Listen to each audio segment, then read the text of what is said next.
So our first speaker is Dr. M.J. Bishop. M.J. Bishop is the inaugural director of the University System of Maryland's Center for Academic Innovation, established in 2013 to enhance and promote USM's position as a higher education national leader in academic innovation. The center conducts research on best practices, disseminates findings, offers professional development opportunities for instructional faculty and administrators, and supports the 12 public institutions that are part of the system as they continue to expand innovative academic practices. Prior to coming to USM, Dr. Bishop was Associate Professor and Director of the Lehigh University College of Education's Teaching, Learning, and Technology program where, in addition to being responsible for the institution's graduate programs in a teacher education and instructional technology, she also played a leadership role in several campus-wide university initiatives. Dr. Bishop taught courses in instructional design, interface design, and website and resource development at Lehigh. Author of numerous national and international articles, her research interests include exploring how various instructional media and delivery systems might be designed to be used more effectively to improve learning. And now you might understand why I needed to read that off a script, because it was a very impressive introduction. So please, Dr. M.J. Bishop.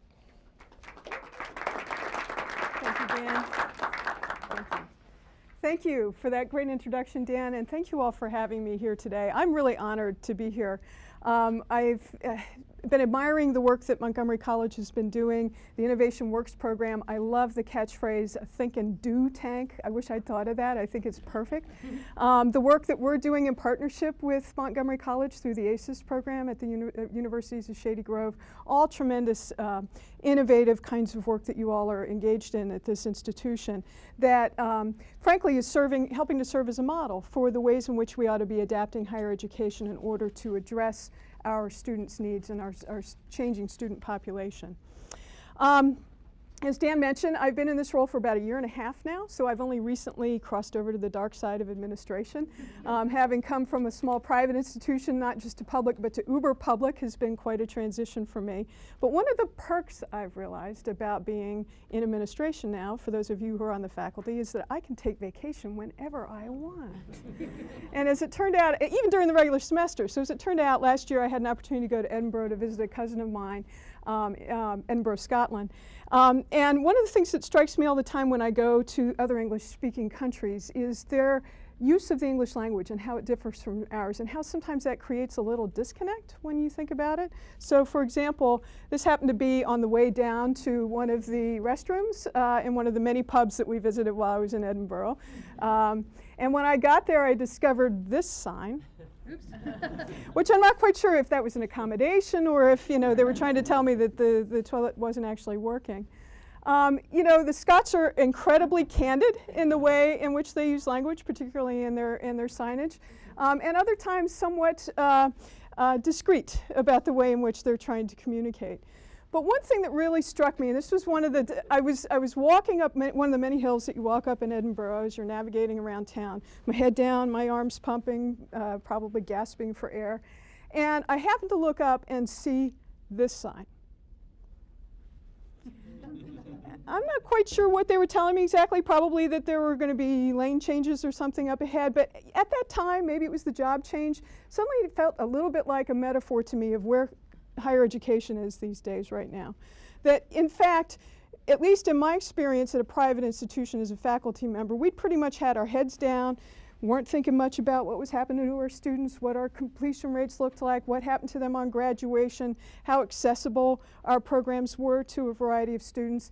And in fact, we needed to be thinking more seriously about these things. In fact, what's happened recently for higher education is sort of like that big red sign has been thrust upon us, and rightly so, we're being asked to be held accountable for all of those access, affordability, and completion kinds of priorities. So unless you've been living under a rock, a lot of the media coverage about what's happening to higher education seems to be focused on this notion that it's about the instructional technologies, that the instructional technologies are in fact disrupting higher education as we know it, and unless we embrace them as faculty, unless we take a hold of these bright shiny objects, we're never going to be able to really make a change in higher education. But as it turns out, actually, if you trace the 100-year history of educational technologies and technologies use in education, it's actually kind of a bleak picture as to whether or not technology can actually, in and of itself, change education at all. In fact, it was almost exactly 100 years ago, when Thomas Alva Edison had just invented the motion picture, that he said in an interview, I've forgotten now what magazine it was, but it was something like the New Yorker, that in fact it would be possible to teach every branch of human knowledge with the motion picture. The books would eventually become completely obsolete and scholars will be instructed with the eye. He believed that the motion picture film in fact was going to make schooling as we knew it completely obsolete. In fact, he was so enthusiastic about, I got ahead of myself there, so enthusiastic about it, he said, continuation of this interview, our school system will be completely changed within 10 years, he was predicting. Likewise, a little bit later in the 30s and 40s, when radio came on the scene in a big way, it was thought that somehow that was going, through the sound effects, the voice, the music, somehow that was going to capture the attention of learners, and that in fact, eventually, they would have educational radio would have undreamed of possibilities for education and would resurrect the oral instructional techniques employed so successfully by famous teachers of the past like Socrates. And another quote from that period that sounds to me a little bit like it could have come from a Thomas Friedman article. There will be vast universities of the air with courses taught by the national leaders of our field. Sound familiar? And so it goes. In the 50s and 60s, television came on the scene, and we saw many of the same kinds of claims, that it would be an efficient and inexpensive way to satisfy the nation's instructional needs. This was during a time of overcrowding in the schools. A little bit later, the mainframe computer and then the PC computers were going to provide students with access to the personal services of a tutor as well-informed, as responsive as Aristotle. This is nothing new for education. In fact, over the history of educational technology, these really very clear patterns emerge. We begin with these overly enthusiastic claims. This is the greatest thing since sliced bread, and it's going to completely revolutionize education as we know it. Followed then by this rush to adoption without really any sense of what the underlying theory is about, what sort of research we have in order to support this. Everybody's got to have it, and suddenly we see it in all the classrooms with no foundation in existing research. Then we start to hear the reports of the implementation difficulties, right? So with educational radio and film, it became very difficult to use these things in classrooms because the programs ran too long. So that you'd have a 50-minute class period and the programs would run 60 minutes, or it wasn't aligned with the curriculum. Or in some cases, and of course it was all very expensive to maintain and to purchase, but in some cases they even had difficulties, this happened in the New York school system with the film projectors, would catch fire. Mm-hmm. So we even had safety issues in some cases. The bottom line was that we began to question whether or not it was even practical to implement these technologies in the classroom. And then last but not least, the research starts to trickle in, and we begin to see these findings of no significant difference. Or even worse, as we've seen recently with the MOOCs, right? Huge dropout rates, and in fact we're not serving the populations that we had thought originally were going to be so favored by these technologies. So in the end, the actual act of teaching, unfortunately, has been changed very little by the application of educational technologies in the classroom. When we don't understand what the underlying problem is that needs to be solved, or what we are supposed to and can do with the technologies, this is the future, this is the vicious cycle that will continue in our application of technology use. Oops. Oh, yeah, so can anybody tell what this is? It's like a bus. Yeah, there's something going on here in it. It looks at first blush like a regular classroom, right? The teacher's standing in front of the room, in front of a chalkboard, under a clock. There's a globe she's pointing to. All the students are sitting in rows, nice tidy rows, looking attentively up at the teacher. This was actually from Larry Cuban's book in 1986 on constancy and change in the classroom, in which this was an opportunity for teaching geography from an airplane, surplus airplanes from the Army. And you see, how are they using the technology? They've simply replicated what they've always done in the classroom and now made it an airplane version. They haven't thought about what it is about the technology that they could be making better use of in order to actually solve the need, which in this case was to teach geography. And in fact, it actually doesn't even make a particularly good classroom, right? Look how they're crammed in there. So there she is pointing at a globe. The irony of it, I love. All right, so that's depressing. You brought me here, you thought I was going to give you this pep talk and we're going to have all this vision for what we can be doing with technology and education. Well, I am in fact going to talk to that. But I think it's really important for us to understand this history so that we can figure out how we break this vicious cycle, this continuing cycle of technology getting implemented and it not having any particularly significant impact on the way in which we learn and teach. So I want to take one step back and re-examine this assumption that if in fact we put technologies in a classroom in and of themselves, somehow they're going to make a difference. Ask the average person on the street, what's the definition of technology, and they're likely to point to one of these devices, right? A cell phone, a TV, a laptop computer, a tablet, something along those lines. But in fact, if you ask the scholars, if you look it up in Google, Wikipedia, you'll discover some sort of a definition similar to this, that in fact technology is the application of our knowledge about tools, techniques, or systems to solve practical problems. Now, the three things that should strike us about this definition. First, it's actually sort of more of a verb than a noun, right? It's about the application of something to solve a practical problem. Secondly, it's about our knowledge of tools, techniques, or systems. What we're talking about there are the actual affordances or action possibilities that are made possible as a result of the tool, and I'm going to expand upon that in a minute. And lastly, the third thing, that in fact there has to be a practical problem in which that we're trying to solve in order for this to be a technology at all. Absent of our knowledge of some reason for putting the technology into play, it doesn't make it, in fact it isn't actually a technology at all. Practical problems have to be part of what it is that we're doing with the technology. So let me walk through that a little bit with you here quickly. Let's start first with the practical problem, because I think that's really the key in understanding and breaking this vicious cycle that we've been in with educational technologies. What is the thing that we're trying to fix? Now, I'm going to answer this question today with this kind of broad answer about affordability, access, and outcomes, but in your individual classrooms, for those of you who are teaching, there are also smaller, more micro-level practical problems that you should be examining and understanding and knowing about the way in which you're delivering instruction and your learners are learning from that delivery. But let's talk, oops, pointing at the wrong thing.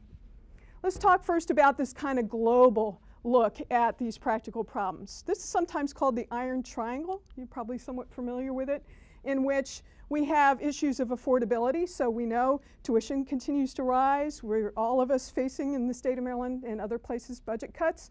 We're all trying to deal with how to keep college affordable while at the same time delivering quality services. Access and outcomes came up at the same time. Access, of course, is about trying to make sure that this changing population, particularly the aging population of students that we're seeing in our classes, can actually access the courses when they need to be able to access them. And of course, outcomes, are we completing students? Are we in fact helping them succeed in the ways in which they want to succeed as a result of our programs? The problem with this iron triangle, and the reason it's called that, is that it has been very difficult in the past to increase all three of these areas simultaneously. So for example, when you make college more accessible, often you're either losing out a little bit on quality or you're actually increasing the costs. When you increase outcomes, usually that's at the expense of more services. So it's very difficult to say we're going to raise all three of these things up at the same time without one of them being affected. So that's the overarching problem that we're trying to address. So what do we know about the tools in this definition? Well, one of the things that psychologists speak to about technologies are the affordances of the technologies, or action possibilities, as I mentioned before. Affordances are the things that the tools suggest to us that we can do with them without it even having to be stated. So examples here, light switches. Buttons afford pushing, Switches afford flipping, knobs afford turning. We know just by looking at those tools that that's the way we're supposed to interact with them. Affordances can help to shape action. I had another picture that unfortunately I wasn't able to use because I was being really careful about copyright and making sure that did an even nicer, the bins did an even nicer job of shaping the action towards which direction you're supposed to put things in. And affordances can also impede action, right? So when things aren't designed properly, it can create problems for the way in which we actually interact with them. Again, back to my discussion of MOOCs, and I'm not MOOC bashing because I think there are an awful lot of things that we could be talking about and utilizing MOOCs for very effectively. But in my view, while it was tremendous that the technology allowed us to broadcast learning and teaching to millions of people all over the world, at the same time, what it didn't do well was create those environments in which we could learn from each other and have that social interaction that so many of us really need when we're actually learning. And consequently, it was a tool that worked for some things but didn't work for a lot of other things, and why we got so much dropout rate in the MOOCs. So thirdly, part of our definition then is how do we use the tools? So once we know what the practical problem is we're trying to solve, once we understand what the affordances of the tools are and the ways in which we can apply them, how do we actually use it? What is it we're supposed to do with these things, and how do we work our way through that? Well, it turns out design matters. Oops, sorry, went one slide too far. In 2010, I don't know if you're familiar with this study, but Barbara Means and SRI did an extensive meta-analysis of online programs and a lot of the research that had been done around online learning, and discovered that in fact there were some modest gains across the board for online versus face-to-face. Online won out just a little bit more, and hybrid actually did even a little bit better. So when you had a hybrid of both online and face-to-face, that did a little bit better than straight face-to-face. All very positive.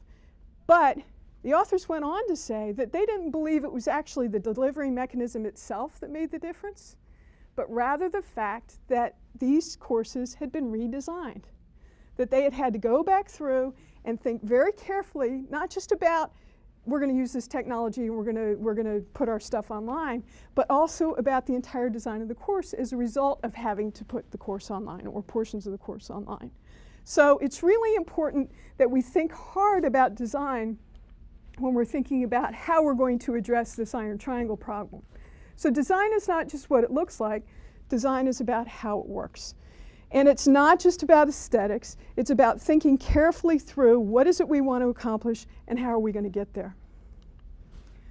So when we think about the tools in our affordances, we want to be careful to make sure that when in fact we're designing with particular kinds of tools and putting them into an environment, that we're clear about the way in which our learners should be accessing the tools and working with the tools. And when we discover we've made a mistake, we have to be prepared to go back and fix it. And I am sorry for the potty humor in this presentation. There's a lot of it. I'm not sure why that's the case, but anyway. So I think it's really critically important for us, and we can talk more about this during the panel discussion and in the question and answers, but I think it's really important that we talk about capital T technologies, the application of our knowledge about tools, techniques, or systems to solve practical problems as we're thinking our way through these things. How am I doing on time? 2, okay. So real quickly, I wanted to just touch on a few of the new technologies or and design techniques that I think really hold promise within that definition of technology for helping to advance our missions. First, of course, is analytics. I just said that it's so important for us to identify the problem, and once we've identified the problem and know solidly what it is, the extent to which the tools that we're using are helping to fix that problem. And when they're not, we'll replace them. So, unfortunately, analytics, while it seems so obvious that we ought to be using evidence to direct our classes and to think about the ways in which we're teaching and designing, we still tend to kind of lean towards wanting to just go with our gut feeling about things. And I think that's a cultural change that's going to need to be made in the way in which we think about teaching and learning in higher education. The second big area that I think holds great promise is open anything, open educational resources. I think that if education is going to be about sharing, and in fact the best educators are the ones that share with their students most completely, then we have to move to open environments. This really is a necessary thing. The technology, the internet, all these sorts of things have made sharing so much easier. We now can share digital copies of things, whereas before we had to go to a library, and if you took it off the shelf, you couldn't have it after I took it off the shelf. You'd wait for me to give it back. So the technology is making sharing so much more possible, but copyright gets in our way. These locked down courses get in our way. So I think I view open as potentially a super affordance in the way in which we're thinking about trying to address the iron triangle problems. Oh. Lastly, competency-based education. I think that the more that we think about what's under the hood of that course, so you get an A in your Intro to Management course, what does that mean to a potential employer? What does the C mean? What does this tell me about what you can or cannot do? Competency-based education and its potential friend, digital badging, are ways in which we might be, at the risk of looking like a scouting sash, these are ways in which we might be able to communicate to the outside world better what it is our students can do on graduation. What have they accomplished? And for them to communicate that as well. But to rebuild that trust with our corporate colleagues in the world and to demonstrate to them, yeah, this is exactly what they're able to do on graduation, not just that they got an A in a particular course. So, moving from vicious to virtuous cycles, I think this is all about designing for optimally effective tool use. And in fact, this virtuous cycle is about starting with the analysis, understanding what our problems are, then designing based on that and based on our knowledge of the tools, doing the development and implementation, and then being willing to go back at the end, evaluate, and revisit it. We were talking about this a little bit earlier over lunch. This need to be able to reflect, to provide the opportunities for reflection, and then revision based on what you find, and again, working with the analytics to understand exactly what's going on in the class. So, I hold out, I'm very optimistic, despite the way I started this presentation, very optimistic about technology's role, about the things that we're learning about the way people learn, and our ability to adjust. But we're going to have to move past this way of thinking, that we can take these technologies and use them to do what we've always done in education in the past. We've got to move beyond that. And if we do, I think the future is very bright for higher education. That's all I have. Thank you. Thank you. Thank you. So how this is going to work is we are going to have a couple of questions after each speaker, and then at the end we will have a panel discussion.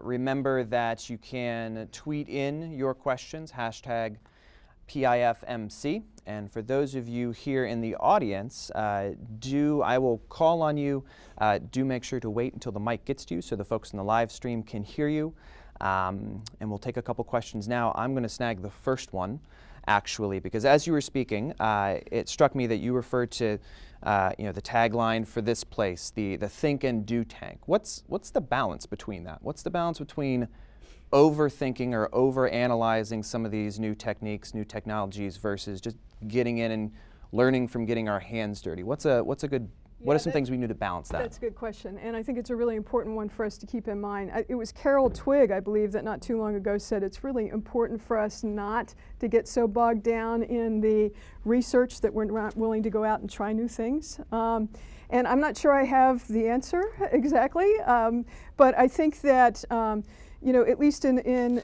the system office, one of the mantras we live by is look before you leap. So while we try not to be too overly analytical by doing these huge pilot studies across the system, we will always at least try things out So we actually did that early on with some of the MOOCs and explored whether MOOCs could be repurposed for use in credit-bearing courses on campus, and discovered, guess what? No, we're really glad we didn't go jumping in full hog, because there are other things that we could be looking at instead, a la open educational resources and some other things that are easier to work with. So I think having small pilots and creating opportunities for folks to try things out, as compared to, for example, San Jose State that got in so quickly into the MOOC game and discovered, unfortunately, things didn't go so well. I think it's an important balance to strike. And I'm not sure what the optimal balance is, but I think it's something that needs to be front of mind. Excellent, thank you. Questions from the audience? Or we have one from the web that will be handed up to me. It's like the Oscars. And the question is, what can Montgomery College do to raise the level of conversation about capital T technology? Good question. Well, I think you're actually already on a good path for that right now. I think this forum and the Innovation Works program, I think, is clearly a space where these kinds of conversations can happen. But I think it's going to need to be a continual conversation, not just in these kinds of environments, but also at the department level, in the colleges. You know, we really need to be having disciplinary conversations about these sorts of things as well. And until we start engaging each other at that level, I think it's going to be a while before we stop trying to come up with a quick fix with the lowercase t technologies. This is a tremendous start, though, and I'm so impressed by the work that you all are doing here. How do you take away in those pilots and those prototypes during that conversation, what kind of things can be done to take away the stigma of when something doesn't work? And especially in an academic setting, when you're dealing with students, you're dealing with people's time, people's money. How do you take away some of that sting when, after you tried something out, it just didn't pan out? That's a good question. I think being supportive afterwards, making clear that this is a safe space for innovation, that we recognize that not everything is going to work every time. I think another part of that question as well is understanding that not everything is going to work well in every environment. So within our system, we have a real diversity of institutions between the research institutions and the regional institutions and the HBUs. We are trying really hard to keep in mind that we can't expect something that's going to work at one place to work equally as well as another. So knowing that up front, making clear in all of our communications that we get that and that that's a strong possibility that this may not work, I think helps to somewhat with the sting. Excellent, thank you. Question right here from the audience. Just wait for the mic. Hello. Hi. Along the same lines of what you were just saying, the cycle that you illustrated: analyze, design, develop, implement, evaluate. Mm-hmm. What have you found works as an incentive or as a methodology to encourage people to do that evaluation step? That seems to be something that's often overlooked. Oh yes, indeed. Thank you. That's a great observation.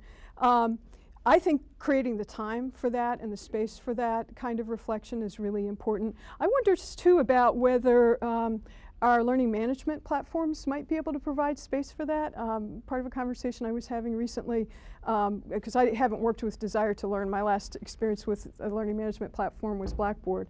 But I'm curious about whether some of the new ones are creating spaces for that kind of evaluation. So you pull up the learning management system again for the next week or the next class, and what if it were to prompt you to say, hey, how'd it go in class last week, and anything you want to change about it, and give you a place where you could be taking notes.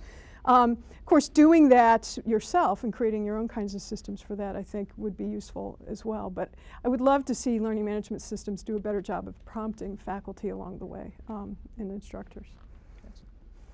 We probably have time for one more question, but if there are none, then we will move on. Oh, right here, yeah. Thank you. Wait for the mic, please. My question is about analytics. When you collect all the data, what tools have you found to be useful? Well, and I'm not huge into analytics personally, but at the system, we're actually working with outside providers to give us a hand with some of the big system analytics. So PAR is one organization that we're not there yet with them, but we're having conversations around that. University of Maryland University College has been working with PAR, though, as has Civitas.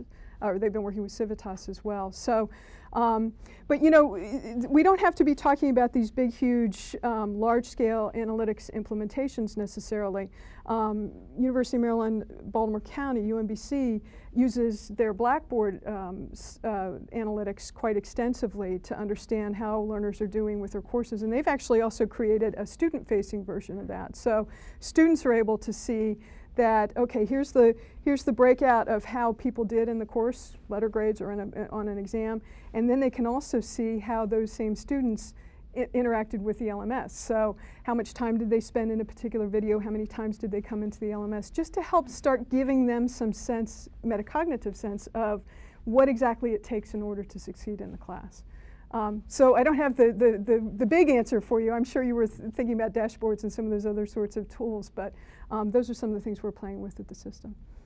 Thank you. Everybody, Dr. Bishop. Thank you.